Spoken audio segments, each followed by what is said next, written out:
Chào mừng quý vị đang đến với bản tin thời sự quốc tế trên kênh FBNC với những tin tức nổi bật sau đây. Tình hình Biển Đông thêm tăng nhiệt. Trung Quốc nói gì về tin đồn thử vũ khí siêu vượt âm trên Biển Đông? Bất chấp hứng chịu chỉ trích, Trung Quốc vẫn khẳng định mình là bạn tốt, hàng xóm tốt với các nước ASEAN. Bị EU lên án tàu hải cảnh quấy rối trên Biển Đông, Trung Quốc phản ứng gắt. Nhật Mỹ cùng đồng minh tập trận hải quân hoành tráng khiến Trung Quốc tức giận. Trong một diễn biến khác, Ukraine tập trận không quân, ứng phó 92.000 binh sĩ Nga có thể tấn công. Cập nhật thêm diễn biến về khủng hoảng di cư Belarus-EU, Thủ tướng Hà Lan chỉ trích người biểu tình gây bạo loạn là Guyot. Sắp đấu giá bản thảo quý hiếm của nhà vật lý thiên tài Albert Einstein.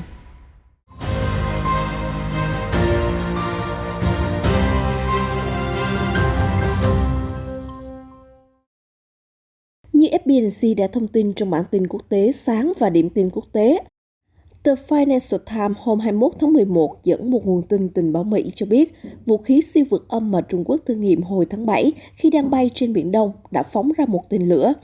Trả lời về thông tin này, trong buổi họp báo ngày 22 tháng 11, phát ngôn viên Bộ Ngoại giao Triệu Lập Kiên phủ nhận Trung Quốc đã thử vũ khí siêu vượt âm. Cụ thể, khi phóng viên hãng thông tấn AFP yêu cầu bình luận, ông Triệu tuyên bố, cũng như đã trả lời trước đây, tôi xin nhắc lại. Theo tôi được biết thì đây là một tàu vũ trụ và buổi thử nghiệm ngày hôm đó nhằm kiểm tra mức độ tái sử dụng của loại tàu vũ trụ đó. Sau khi tách khỏi tàu vũ trụ, các thiết bị hỗ trợ sẽ tự tiêu hủy và rơi vào bầu khí quyển.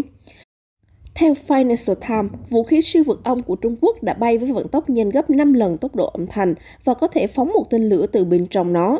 Điều này khiến giới chức và các chuyên gia quân sự Mỹ bất ngờ vì chưa hiểu làm thế nào Trung Quốc vượt qua các rào cản vật lý để tiến hành vụ thử trên. Đây là một năng lực chưa có nước nào trước đó có thể làm được, theo tờ Financial Times. Một số chuyên gia Lầu Năm Góc tin rằng đây là tên lửa không đối không, trong khi có ý kiến lại cho rằng đó là biện pháp đối phó với hệ thống phòng thủ tên lửa của đối phương. Theo Financial Times, giới chức Lầu Năm Góc đang ngày càng lo ngại về sự tụt hậu trong công nghệ vũ khí siêu vượt âm trước Trung Quốc và Nga. Được biết, Mỹ đã gặp thất bại trong vụ thử tên lửa siêu vượt âm hồi tháng 10, song Lầu Năm Góc khẳng định họ vẫn đang trong quá trình hoàn thiện và bàn giao tên lửa siêu vượt âm trong vài năm tới. Một sự kiện đáng chú ý vừa qua liên quan đến Trung Quốc và khu vực Đông Nam Á chiến lược, hội nghị trực tuyến cấp cao ASEAN-Trung Quốc.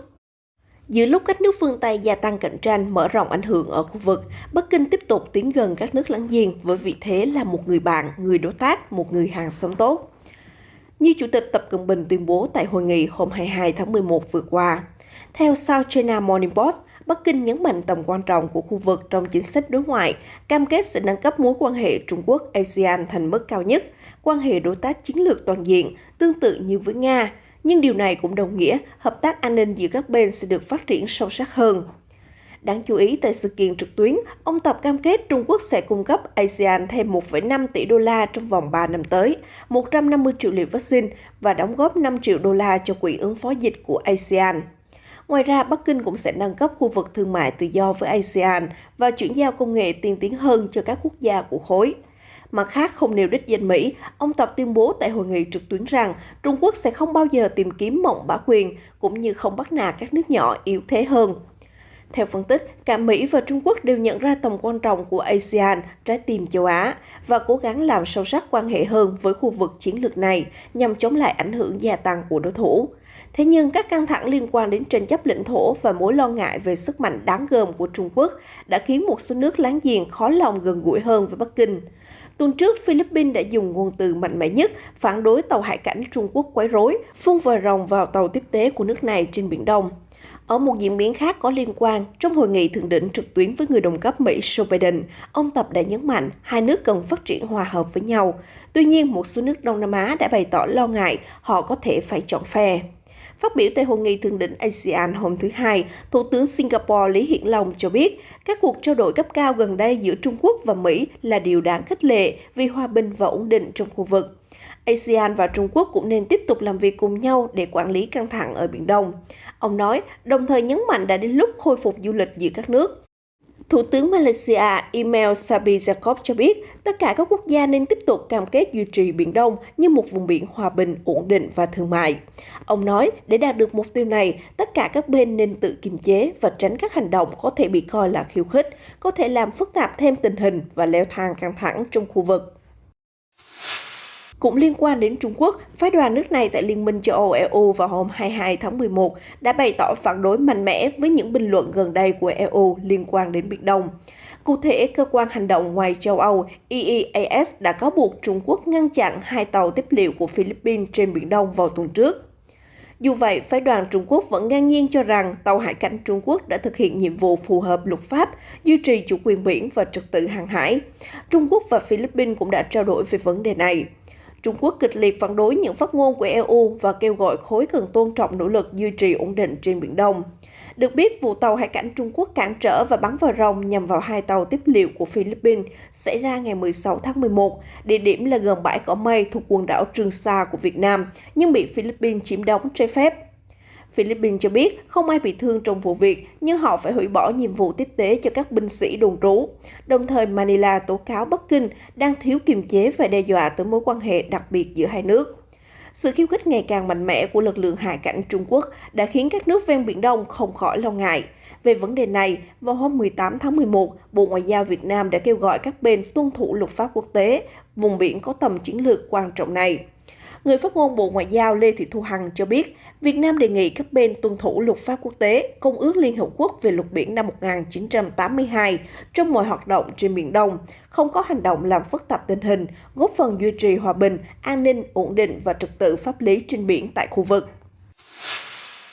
Hải quân các nước Úc, Canada, Đức, Nhật Bản và Mỹ đang tiến hành tập trận chung đa phương ANULES từ ngày 21 đến ngày 30 tháng 11, theo website của Hạm đội Thái Bình Dương của Mỹ cho biết. Trong đợt diễn tập, Hải quân 5 quốc gia sẽ nỗ lực tăng cường chiến thuật thông tin hàng hải, tác chiến chống ngầm, tác chiến trên không và tiếp liệu trên biển. Vào hôm thứ Hai, Tổ chức Sáng kiến Tình hình Chiến lược Biển Đông của Trung Quốc công bố hình ảnh vệ tinh, nói rằng họ phát hiện 34 tàu chiến ở vùng biển phía nam đảo Shikoku của Nhật Bản, bao gồm tàu sân bay Mỹ USS Convention, tàu sân bay trực thăng của Nhật Bản Izumo và tàu khu trục Úc SMAS Big Ben, chiến hạm Canada SMCS Winnipeg và khinh hạm Bayern của Hải quân Đức. Được biết, ANULES là cuộc diễn tập huấn luyện hải quân hàng năm do lực lượng phòng vệ biển Nhật Bản dẫn đầu, với cam kết tăng cường hợp tác hàng hải và đảm bảo một khu vực Ấn Độ Dương-Thái Bình Dương tự do và rộng mở. Nói về cuộc tập trận hoành tráng của Hải quân 5 nước, ông Yan Yushi, chuyên gia cấp cao tại Viện Nghiên cứu Hải quân POA cho biết, tình hình khu vực Đông Á khá yên bình. Vì vậy, cuộc tập trận của Nhật Bản và 4 nước đồng minh chính là bị Mỹ giật dây nhằm kết bè kết phái, theo ông San chia sẻ với Thời báo Hoàn Cầu. Đồng thời, tờ báo của chính phủ Trung Quốc cũng bày tỏ phẫn nộ với cuộc tập trận chung ANULES, đặc biệt là chỉ trích thái độ mà Bắc Kinh cho là hung hăng của Nhật Bản. Gần đây, quan hệ giữa hai nền kinh tế lớn top 3 thế giới đang càng trở nên căng thẳng hơn. Hôm thứ Bảy tuần trước, Hải quân Trung Quốc đã cử tàu khu trục mang tên lửa THAAD 052D và tàu khinh hạm mang tên lửa THAAD 054A tuần hành qua eo biển Tsushima để cảnh báo Nhật Bản. Trước đó một ngày, 3 chiến hạm khác của Trung Quốc cũng tuần hành qua eo biển Miyako, khiến Tokyo phải tăng cường cảnh giác. Giữa lúc Nga dàn quân hùng hậu ngay sát biên giới, Ukraine đã vội tiến hành tập trận phòng không ở gần thủ đô Kiev, theo Bộ Quốc phòng Ukraine thông báo hôm thứ Hai ngày 22 tháng 11. Cuộc tập trận mô phỏng tình huống đối phương tấn công và Ukraine phản đòn bằng các đội lính nhảy dù, được hỗ trợ bởi trực thăng và tiêm kích. Cùng lúc đó, xe thiết giáp cũng tấn công vào các mục tiêu của kẻ thù giả định. Hồi tuần trước, Thủy quân lục chiến Ukraine cũng tiến hành chuỗi tập trận ở gần biên giới Crimea, bán đảo đã bị Nga sáp nhập vào năm 2014 và là nguồn cơn của nhiều căng thẳng âm ỉ. Chuẩn tướng Klybo Budanov, lãnh đạo cơ quan tình báo Ukraine vào cuối tuần trước nói rằng Nga hiện có hơn 92.000 binh sĩ gần biên giới và dự kiến có thể xâm lăng vào cuối tháng 1 hay đầu tháng 2 năm sau. Tướng Budanov cho biết đoàn tấn công có thể bao gồm không kích, khai hỏa lựu pháo và triển khai xe thiết giáp. Theo sau đó là oanh kích vào miền Đông, tấn công đổ bộ cảng Odessa và có một nhánh xâm lược nhỏ hơn xuyên qua nước láng giềng Belarus. Đáp lại, Nga đã bác bỏ mọi sự nghi ngờ của Ukraine và các đồng minh phương Tây. Hơn nữa còn cáo buộc Mỹ và NATO tăng cường hoạt động quân sự nguy hiểm ở khu vực. Người phát ngôn Điện Kremlin Dmitry Peskov kêu gọi NATO hãy ngừng việc tập trung lực lượng gần biên giới Nga và ngừng cung cấp vũ khí hiện đại cho Ukraine. Trong vài ngày tới, Mỹ sẽ chính thức bàn giao 2 tàu tuần tra cũ cho Ukraine, giúp hải quân nước này gia tăng sức mạnh xung quanh Biển Đen. Ukraine, nước luôn nung nấu ý định gia nhập NATO, cũng nhận được lô hàng đạn dược lớn từ Mỹ vào đầu năm nay và sau đó có thêm tên lửa chống tăng Javelin. Những động thái này liên tục chọc tức Moscow. Belarus khẳng định đang tổ chức thêm chuyến bay hồi hương thứ hai sẽ cất cánh vào cuối tháng để giải quyết vấn đề căng thẳng cao trào về người di cư ở biên giới của nước này với Ba Lan. Tổng thống Belarus Alexander Lukashenko ngày 22 tháng 11 cho biết, chúng tôi sẽ nỗ lực hết sức để thực hiện nguyện vọng của người di cư. Nếu họ muốn trở về Iraq hay Syria, chúng tôi đã tổ chức một chuyến bay đặc biệt đáp ứng việc đó. Và chúng tôi đang chuẩn bị chuyến bay thứ hai vào cuối tháng này, nếu có đủ người di cư muốn hồi hương. Rõ ràng họ chưa sẵn sàng để về nhà, nhưng chúng tôi vẫn luôn ủng hộ ý định này. Chuyến bay đầu tiên đưa người di cư trở về Iraq đã khởi hành vào tuần trước. Liên minh châu Âu nhiều lần cáo buộc Belarus cố tình cho máy bay chở hàng ngàn người từ Trung Đông và ép họ vượt biên trái phép đến các nước thành viên EU và NATO là Ba Lan, Litva và Latvia nhằm trả đũa lệnh trừng phạt của phương Tây. Đáp lại, phía Minsk đã bác bỏ những lời tố cáo và nói họ không chủ tâm gây ra khủng hoảng cao trào hiện nay. Trong một diễn biến khác, Thủ tướng Hà Lan Mark Rutte vừa qua chỉ trích những người bài xích vaccine và biểu tình dẫn tới bạo loạn hồi tuần trước là ngu dốt. Cụ thể, Reuters dẫn lời ông Rutte hôm thứ Hai ngày 22 tháng 11 nói rằng những gì mà chúng ta thấy cuối tuần qua chỉ là hành động bạo lực thuần túy, mang vỏ bọc của biểu tình mà thôi. Tôi không bao giờ chấp nhận những kẻ ngu dốt sử dụng bạo lực chỉ vì họ không hài lòng với điều gì đó. Phát biểu được đưa ra sau khi có hơn 100 người đã bị bắt trong 3 đêm biểu tình đầy bạo lực. Xe đạp bị đốt ngay giữa đường phố La Hay, khiến giao thông ùn tắc, trong khi cảnh sát Hà Lan cử ngựa đến cố gắng ổn định tình hình. Lực lượng chức năng đã sử dụng vòi rồng, chó nghiệp vụ và đứng xếp thành hàng rào để ngăn những người biểu tình trẻ tuổi đốt phá và ném pháo hoa. Đây là cuộc hỗn loạn tồi tệ nhất kể từ khi Hà Lan áp đặt phong tỏa toàn quốc vào đầu năm nay. Người biểu tình tức giận khi chính phủ áp dụng thẻ thông hành Corona, yêu cầu mọi người phải tiêm chủng đầy đủ hoặc đã nhiễm và hồi phục COVID-19. Hà Lan cũng tái áp đặt nhiều biện pháp hạn chế đối với toàn bộ dân số 17,5 triệu người từ cuối tuần qua, kéo dài trong 3 tuần. Đây là nỗ lực làm giảm đà lây nhiễm COVID-19 khi đại dịch đang tấn công mạnh mẽ nhất vào quốc gia này. Hãng Reuters đưa tin một bản thảo quý hiếm của nhà vật lý thiên tài Albert Einstein sẽ được bán đấu giá tại thủ đô Paris, Pháp vào hôm nay ngày 23 tháng 11.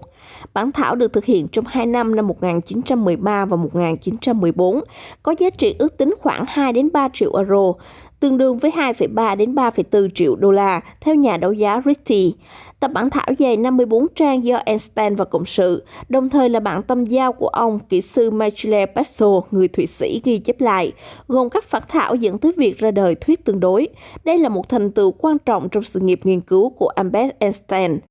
Theo Christie, đây gần giống như một phép màu vì bản thân nhà vật lý thiên tài sinh ra ở Đức chắc cũng khó có thể giữ được thứ mà ông coi như tài liệu làm việc đơn thuần. Được biết, ông Einstein sinh ra tại Đức và qua đời năm 1955 tại Mỹ ở tuổi 76. Ông đã cách mạng hóa lĩnh vực của mình với lý thuyết tương đối và có những đóng góp lớn cho lý thuyết cơ học lượng tử. Ông đoạt giải Nobel vật lý vào năm 1921 và được văn hóa đại chúng coi là biểu tượng của nhà khoa học thiên tài với mái tóc bù xù, ria mép và lông mày rậm đặc trưng. Kết thúc bản tin hôm nay, hãy cùng khám phá một công thức mới dành cho món ăn khá quen thuộc. Reuters đưa tin Hàn Quốc gần đây đã giới thiệu một mặt hàng thiết yếu mới cho sức khỏe trên thị trường. Đó là nước trái cây kim chi, được làm từ bắp cải và rau lên men và bán dưới dạng gói nước trái cây. Sản phẩm mới đã được ra mắt tại các cửa hàng tiện lợi trên khắp Hàn Quốc từ thứ Năm ngày 18 tháng 11. Cô Park Yoon Kyung, một người thường xuyên phải đi công tác nước ngoài, đã nảy ra ý tưởng làm món kim chi bỏ túi khi cô muốn thưởng thức ẩm thực quê nhà ở nơi đất khách. Đôi lúc thực sự thèm kim chi nhưng cũng khó kiếm và không phải chỗ nào cũng hợp khẩu vị. Do đó tôi mới nghĩ ra cách để thưởng thức kim chi thuận lợi hơn. Thay vì kiểu kim chi phổ biến với ớt đỏ và cá muối, bác đã chọn kim chi trắng để giảm độ cay và mùi. Đây là một trong những loại kim chi lâu đời nhất chỉ làm từ rau và muối. Theo cô bác, nước ép kim chi gói 130ml hiện đã được bày bán trên toàn bộ chuỗi cửa hàng tiện lợi 7-Eleven ở Hàn Quốc. Vào năm 2020, Hàn Quốc đã chính thức chỉ định ngày 22 tháng 11 là ngày kim chi để kế thừa văn hóa của món ăn truyền thống. Theo Bộ Pháp chế Chính phủ, một năm sau, California cũng tổ chức mừng ngày lễ này. Tin tức vừa rồi cũng đã kết thúc bản tin thời sự quốc tế hôm nay. Cảm ơn sự quan tâm của quý vị. Hãy đăng ký kênh để cập nhật những diễn biến mới nhất trong các bản tin tiếp theo của FBNC. Xin chào và hẹn gặp lại.